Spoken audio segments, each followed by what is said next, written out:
I've generated over $1 million in hat sales across 2 brands in completely different niches. And in this video, I'm breaking down the exact step-by-step strategy that I would use if I started a new print-on-demand hat business in 2026. Even if you already have an apparel brand and you've been thinking about introducing hats, this episode will bring clarity and give you a proven roadmap to follow. My hope is that you can replicate this repeatable strategy to make more sales and grow your brand. There is no gatekeeping here. Let's go. My name is Adrian Von Arx, here with my co-host Carlos Colon. Welcome to the Print On Demand podcast, a show dedicated to helping you make money online with Shopify and Print On Demand.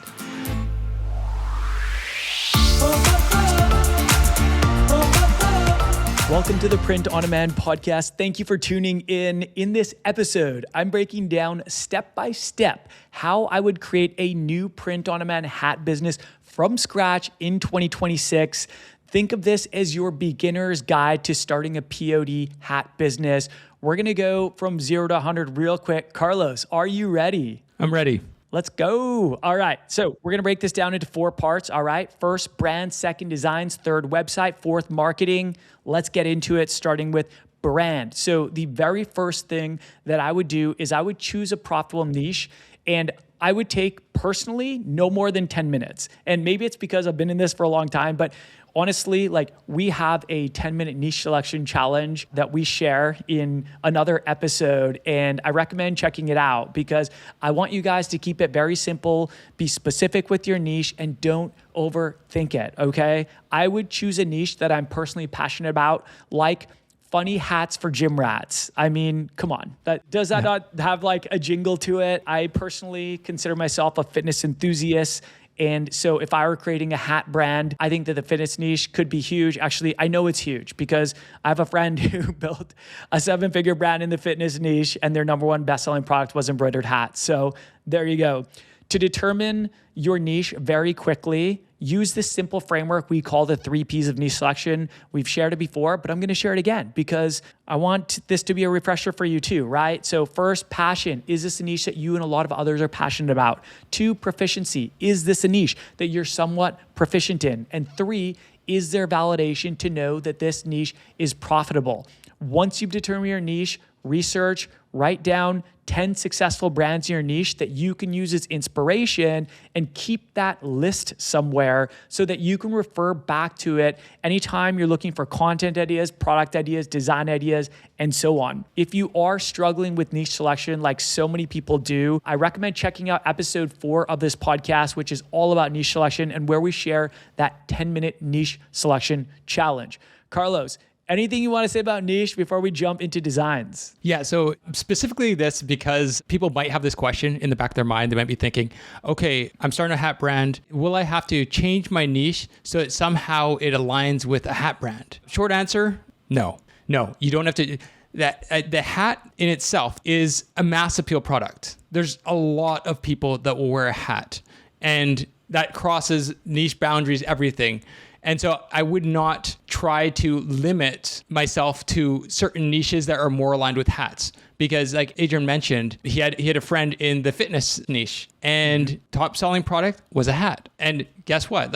Would people think about that? When people are going to the gym all the time, they're obsessed with the gym, that they're going to wear hats because they're going to the gym, but they do wear hats. And so don't limit yourself by the product, because this is a mass appeal product. You should go for whatever niche is profitable, that you're passionate about, and that you're proficient in. Amen, brother. Well said. All right, let's jump into number 2, and that is designs. So what I would do is conduct design research to identify winning designs and use them as inspiration to create original designs, emphasis on original, that evoke emotion and relatability for my niche. So in my case, the fitness niche, right? Funny hats for gym rats. Success leaves clues. So when you can go out there and you can find designs that are winning right now, that you can reverse engineer, take some of those elements that led to that magic, and then bring those over, recreate designs in your own original way for your niche, you can have a lot of success doing this. So we're going to break this down, designs. I actually want to break it down into 2 parts because there's 2 important core components here. So the first one is design research. The second one is design creation. Design research, this is absolutely critical. And one of the number 1 reasons I see brands struggle to make sales. This is probably actually the number one reason that we see brands struggle to make sales. So let's talk about it because this is so important and so overlooked. All right. So if I'm creating this new brand, Gym Hats for Gym Rats, that wouldn't be the name of the brand, but that would be like the one-liner, the elevator pitch, the slogan, right? I would use competitor websites, social media, and marketplaces to identify validated winning designs. And I want to emphasize, validation is key. Just because you like a design, it doesn't mean it has mass appeal with the niche. So when I say validated, I mean, you want to look for sales validation. Like you want to know that this design is actually selling. And that's another thing, another common mistake I see brand owners make is they do design research, but then they just use all the designs they like as inspiration to create original designs for their niche. Unfortunately. Without the sales validation. That's like the big component, right? That's the money maker. Like we need to know that this is making sales if we're going to take inspiration from it. We want to know what's making sales, right?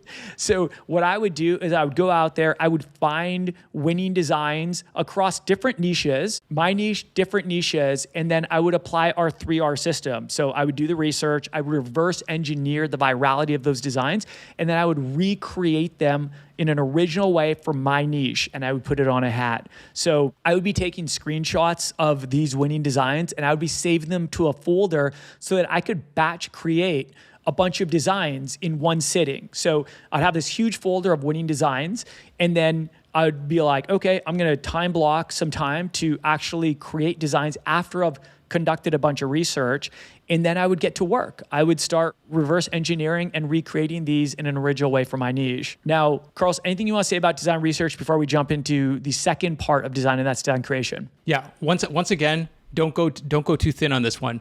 Don't just focus on design research for hats, for instance. Right. Look at other mass appeal products like t-shirts. A lot of t-shirt designs would work really well on hats and vice versa, right? I think the biggest thing is if you do take inspiration from something that's different, like wall art or a t-shirt or something else, or maybe even social media posts, if you take inspiration from it, make sure you adjust it so that it works for a hat. So like, for instance, if it's a text that's would be really hard to read on an embroidered hat, then obviously you want to change the text. If it's something that where the lines are too thin and you'd have to use some sort of intricate design work on it, then obviously it wouldn't go well with embroidered hat. But you can take the trends, you can take the ideas, and that's the whole idea anyways for the design research is to take what's actually going viral for it. And usually that's something very, very simple. Take that and use that as inspiration to create something original. Exactly. Let's continue on that topic. Hey, I wanted to let you know that my free print-on-demand masterclass is now available on demand. On that training called How to Make Your First $10,000 with Shopify and Print on Demand, I reveal the exact strategy that I use to generate multiple millions in sales across 2 apparel brands and have helped many others implement as well. If you're totally new to POD, this will give you a clear path to sales and profitability. And if you're a veteran, this is meant to help you multiply your growth faster. Also, if you're looking for coaching, community, and accountability, there's an opportunity at the end of that class to join our training and coaching program called T-Shirt Legends Academy. So if you're looking for direct, personalized coaching from Carlos and I to expedite the growth process, you can learn more on that class and decide if TLA is a good fit for you. You can attend this totally free masterclass on demand by clicking the link in the show notes below or by going to ecomlegendsacademy.com/grow. And now back to the show. Let's talk about the second component of design, and that's design creation. So I would create designs inspired by bestsellers that I identified through research. I wouldn't copy these designs, but instead I would reverse engineer the virality of those designs and recreate it in an original way, specifically for hats. I would create a minimum of 10 new validated designs per month. Emphasis on the validated, right? We want to look for sales validation. I wouldn't create more random designs just to hit that 10 mark per month, right? A minimum of 10 validated designs per month.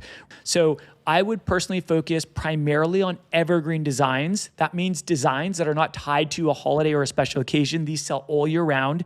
But I would also create seasonal and holiday specific designs leading up to big shopping occasions. So I'm talking like Halloween, Christmas, maybe Thanksgiving, Valentine's Day, Mother's Day, you name it, all those big holidays and shopping occasions, absolutely I'm going to capitalize on those, right? But the main focus is going to be evergreen designs, because evergreen designs, you can keep those winning all year round. Whereas the seasonal designs, many times after the season or the special occasion or holiday, sales of that design are going to fall off a cliff. And they'll probably come back the next year, but I want to focus on designs that can create consistent sales. Like, my goal is always to create a profitable and sustainable business. I don't want one huge seasonal spike in Q4, for example, and then have like low sales for the rest of the year, right? That's why we choose to focus on evergreen designs. So we would create designs inspired by best sellers that we identified.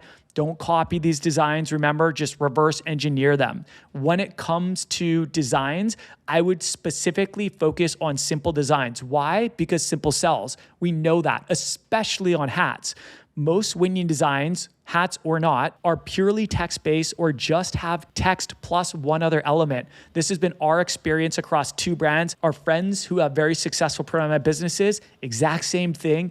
And Printify actually came out with a report saying that the best-selling designs across the board were either purely text-based or text-based with just one single element. Our best-selling hat designs were all purely text-based or just text with a single element. That's why I would just repeat what works, right? Rinse and repeat. If you've figured something out that works, why not do more of that, right? So I would personally focus, even taking this to another level, I would like kind of narrow down even further. Instead of just hats, I would focus on embroidered hats. Why? Because that's always been what's sold best for me. Other successful friends I have who their number one seller has been hats. So I could think of 3 other brands off the top of my head that were highly successful and their number one best-selling product was embroidered hats. Not to mention my own 2 brands whose best-selling product was embroidered hats. So again, I'm not reinventing the wheel. I'm going to sell embroidered hats. I would also focus on, I would take it another level. I would focus on funny, relatable designs for our niche, since those are what have always sold best for us, our students, and other successful sellers we know. So in this case, it would be funny, relatable, embroidered hat designs for gym lovers. That's a mouthful to say, and I wouldn't market it like that, but that would be my core kind of focus, right? Carlos, I want to get into some actual specific hat styles that have been our best sellers and other best sellers that we've seen. But before I do that, is there anything else you want to add around design creation? Yeah. When you're creating designs for hats, it's going to be a little bit different than t-shirts, obviously. One similarity, though, is that similarity to t-shirts and hats is that it's going to be bold designs, big text. It's going to be readable text, very readable text, and stuff that you can read or decipher from a distance, because it's not only good for people to have something that's readable, that's legible, but also it's good for marketing, for when you actually have an ad so people can actually see it. Because if they can't see it, you're not going to sell it. And most people are going to be on mobile when they see the ad. A few things to keep in mind when you're designing for embroidered products. We usually stick with, say, 1 or 2 colors, max. We don't usually go with a lot of colors. We keep it very, very simple. Avoid thin lines, small text, gradients. If you're not using Color Reel, obviously Color Reel does gradients. So if you're using the Color Reel technology through Printful, then you could actually do gradients, but we usually stay away from gradients. And too many intricate details. Obviously, a big thing is that when you do intricate details, you start losing the clarity on the embroidery, and then it also looks messy in real life, like with the final product. Whew. That was a lot of gold right there. Yeah.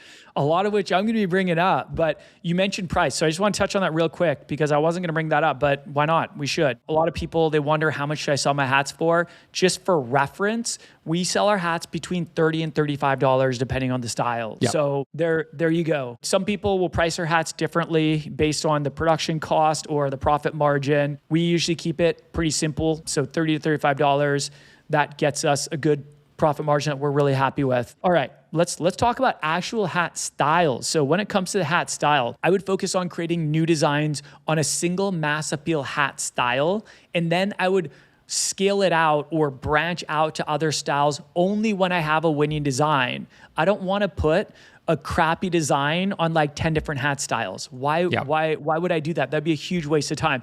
I would rather put 10 different designs on one hat style, right? Because It's the design almost every time that sells the actual product. So the hat style that I would start with is the Yupung 6245 CM Classic Dad Cap. This is one of our best-selling styles, and it's both Printify and Printful's best-selling style. So lots of validation to show that this style has mass appeal across the board, across a number of different niches. It's unisex. In fact, most of ours have been sold to women. It's funny, it's called the Dad Cap, but like by far, we've sold most of these to women. So I would make most, if not all designs. Carlos kind of touched on this earlier, but I would make most, if not all designs, just one thread color and only a few different hat colors. So our best-selling hats have been white thread on a black hat. So I would definitely offer that combo for every single design because that's our most proven combo is white thread designs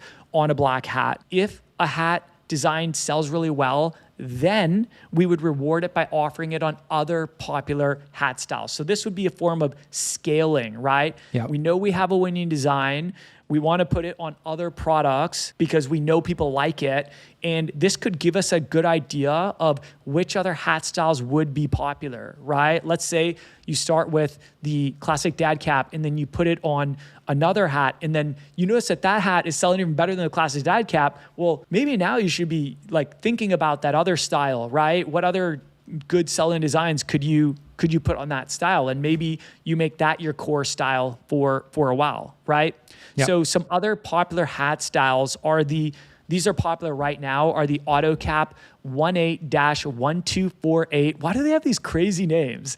Like the style names are always just a bunch of gibberish. But anyhow, the style is called the vintage cap, all right? The other one is the mid-profile baseball cap. This one has been really trendy. I would say this is one of the most kind of viral style hat trends in the last year. I call this the vintage two-tone cap, but if you go in like a Printify, for example, they call it the mid-profile baseball cap. And when you see it, you'll probably know what I'm talking about. Usually it has like a natural color cap many times, and then it'll have like a different colored bill. And then I would also consider selling the Ebook 6606 trucker retro hat. So some hat styles could sell better for different niches, and they could sell better for different genders. But I would start with a unisex hat that I know has mass appeal. And that's why I would start with the classic Dad Cap. Each year leading up to fall, I would put my best selling designs onto a beanie. And the specific beanie style that I would start with to sell would be the Ebook 1501 KC beanie. This is our best selling beanie of all time. Yep. And it's also the best selling beanie for both Printify and Printful. All right. So we're not like some one-off example. This is literally the best-selling beanie for two of the biggest print-on-demand companies in the world. Now, for any winning design, I would likely start offering it on apparel products. So if I had a winner and it won on the Dad Cap, I would put it on other hat styles to see if any of those did really well. But I would also at that point scale it out or reward it with other product types. So at that point, I would probably put it on t-shirts, sweatshirts, and hoodies. So just to be clear, I would start my brand with the one core product, hats, and then only scale the winning designs to other products. The designs that didn't make any sales, I wouldn't waste my time. For example, I wouldn't put a design that no one likes on a bunch of products, because if it didn't sell on a mass appeal product like a t-shirt or a hat, it's probably not going to sell well on other products. I would spend that time on creating more designs on my core product, which would be hats here. And then I would only reward those into collections if they were actual winners. So my main focus is let's get as many designs on this hat style as possible until I create my winner. And then I would scale that into a collection, and then I would try to repeat that process. So let's keep it rolling here. This is so much fun. I am freaking dialed right now. All right, level 10. I love talking about this. Okay, so let's talk about website. Okay, so what I would do for this hat brand, I would create a simple Shopify website to sell my products and mark my brand. Now, there's two parts to website. One is choosing the print-on-demand supplier, specifically a really good one for hats, because that's my core product. And then two, building the website, which is way simpler than most people think. All right. So let's break this down into each part, talking about choosing a POD supplier. So our personal preferred print-on-demand companies are Printify and Printful. So I would definitely choose one of these myself. Now, I'm not saying You need to choose one of these. Choose whoever you want. Go and do your research. Choose one that you're happy with. However, just make sure that they're really damn good at making hats, because that is your core product, right? And that's why I would go with one of these two proven companies that I really like. So if my core product was hats, if I had to choose one, which I would just choose one, I would actually go with Printful. And that's because, in my opinion, they're the best POD company on the planet for embroidered products. This is like one of their bread and butter kind of categories in my opinion. And that's due to their hat style options, their embroidery options, and their reputation for consistent, high quality embroidery. Like, this is who we use to fulfill our hats, and they're freaking awesome. We rarely get returns on our hats. And if we do, it's rarely actually about the embroidery. So it might be because the hat that was one size fits most didn't fit someone's head. It was too big or too small. And so this would definitely be hands down who I would go with. But good news, if you are using Printify, so Printify and Printful merged. They operate like two different companies, but they're one, they're owned by the same.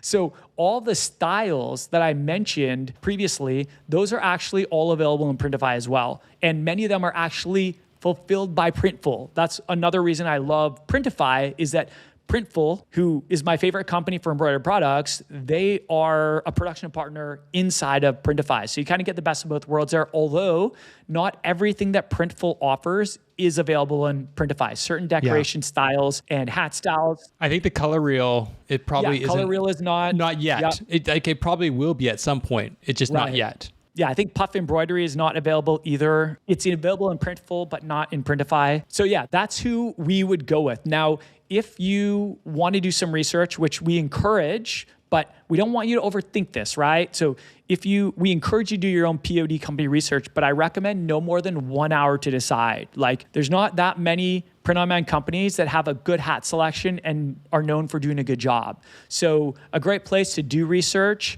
for a print-on-demand company is just to go to the Shopify App Store, apps.shopify.com, search print on demand, look at the number of reviews, star rating, read some reviews to see what people are saying about each company, but also look at their product catalog to make sure that they have a variety of hat styles. They have the hat style that you want to sell, that they have a good reputation for whatever printing type you want. We like embroidery. That's always sold best for us. So we would look for one that's good with embroidery and has good embroidery options. Now, you could also use AI, like use Google Gemini or ChatGPT for research. This is something we love to do to save just a ton of time. It's really good for comparisons, especially if you're torn between two options. And you can get specific. You can say, I want to start a print-on-demand company for hats. Give me a comparison between Printify and Printful, or give me a comparison between Printful and Gelato, whoever, right? So that's the POD side of things. Next, let's talk about building your website. So we love and recommend Shopify to sell products and market our brand. That's who we've always used. That's who I would use today if I were to start a new brand, for a number of reasons. We love our marketplace sellers, but I just want to say why we choose Shopify, right? Unlike marketplaces where you're borrowing an audience that can be taken away from you at any time, dealing with frequent policy changes, high fees, and copycats that undercut you on price, with Shopify, you own your customers and the data that you can use to build loyalty, to build super fans who purchase on repeat, and to build an actual asset, like a valuable brand that you can sell one day. One of our two brands was in the dog niche, and we sold it. We built it up to multiple six figures, and then we sold it. And we were able to hand over all these assets, right? Our Shopify customer data, our social media, everything, all the sales data, everything. And so they could carry that on, right? And so there's a lot of benefits there. Now, when it comes to actually building the website, Shopify makes it quick and easy to build a website. This is another thing I love about them. They make it very quick and easy with free pre-made website templates and no tech skills required. And I am so happy for that, because if there were tech skills required, I would be screwed. Like, seriously, I'm not a techie person. I do not know how to code, and I don't want to learn how to code. That's why I love Shopify, right? So I would use Shopify's free website theme called Dawn. So they have a whole template library of free templates that were created by Shopify. And I would use the one called Dawn, and I would publish my website over a weekend. Now, that's because I've built websites before, and so I know how it goes. And a lot of people could do it over a weekend, even if you were brand new. But I would just dedicate a weekend to launching my website. You don't need to do that. Our goal for you is to get your website launched within 30 days. I'm just saying what I would do, because really the quicker the better, since you can't make sales if there's nowhere for someone to purchase your products. Okay, so when it comes to marketing for my brand, Funny Hats for Gym Rats, I would choose one primary platform to acquire customers, one primary platform to retain customers, and commit to mastery of just those two platforms. So when it comes to selecting a primary platform, I would choose Instagram, since it's free, unlimited digital real estate, and there are a number of ways to get in front of a lot of people, connect with niche-specific communities like gym lovers, and chat directly with your ideal customers. Instagram, in case you're not aware, has 3 billion monthly active users. It's also very visual. You can create shoppable posts, clickable links to your products, and they have the best paid ads platform in our opinion. So it just feels like it was designed for brand building, shopping, and sales.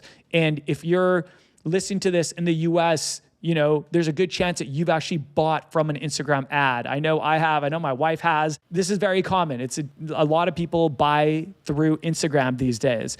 Social shopping is really the future. So that would be our primary platform. I would use Instagram to attract my target audience, and then I would bring them over to a secondary platform to turn them into those loyal repeat customers, those super fans who buy on repeat. Now, if I had one or more winning designs, I want to go a little more advanced in this. We're going a little bit deeper here. So if I had one or more winning designs, I would run ads at big budgets as long as they're break even or profitable. I wouldn't start them at big budgets. I would start them at small budgets for validation, and then I would scale them up to big budgets. But because I'm in the fitness niche, I would go hard on ads to winners in late December and January when ad costs are at all-time lows for the year. And when gym usage absolutely surges, come on guys, you know what I'm talking about. If you are a regular at the gym, when you go in January, it's like 10 times more people, right? A lot of people, they have new year, new body resolution. I respect it. I think it's awesome. I respect anything that is improve, any form of self-improvement, but this is a really good time to target gym enthusiasts or people who are setting their resolution to go to the gym more. Yep. That New Year's resolution crowd, myself included. The secondary platform, that's where you own your audience. So the platform that I would use is email marketing, since it's super effective for nurturing customers, getting validation on new products. So you can be testing all your new designs to your email list. These people that raise their hand and said, I want to hear from you, and they're gym enthusiasts. And then it's great for making highly profitable sales. You're not paying an advertising cost like you are on a platform like Meta ads, right? Like, yes, you're paying a cost for email marketing, but it's significantly more affordable than running paid ads, and that leads to more profit for you. So I would lean hard on email marketing all the time, but especially in December and January to capitalize on that new year, new body momentum. The email platform, the specific email platform I would use is Klaviyo. That's what we do use, since they have a library of pre-made email templates and automated emails that work 24/7. It's like having a sales team working 24/7 for you. You set it up, it's like a set it and forget it. And these automated emails can literally make you money in your sleep. That is not an exaggeration. We've done this. A lot of sellers have. It's very normal if you're doing email marketing. So Carlos, anything you want to add on the marketing front? No. I mean, I think the biggest thing here, the biggest takeaway here is that it's very similar to marketing t-shirts. Hats is very similar. Like you use the same platforms, you would run the same types of ads. It's the same process all the way throughout. There you have it. That is our proven, repeatable, step-by-step system, the strategy that we would use to build a brand new hat business from scratch in 2026. That was a lot, so we're gonna leave it there for this episode. Guys, remember, action brings clarity. Start before you're ready, take imperfect action, and know that you're always one design away.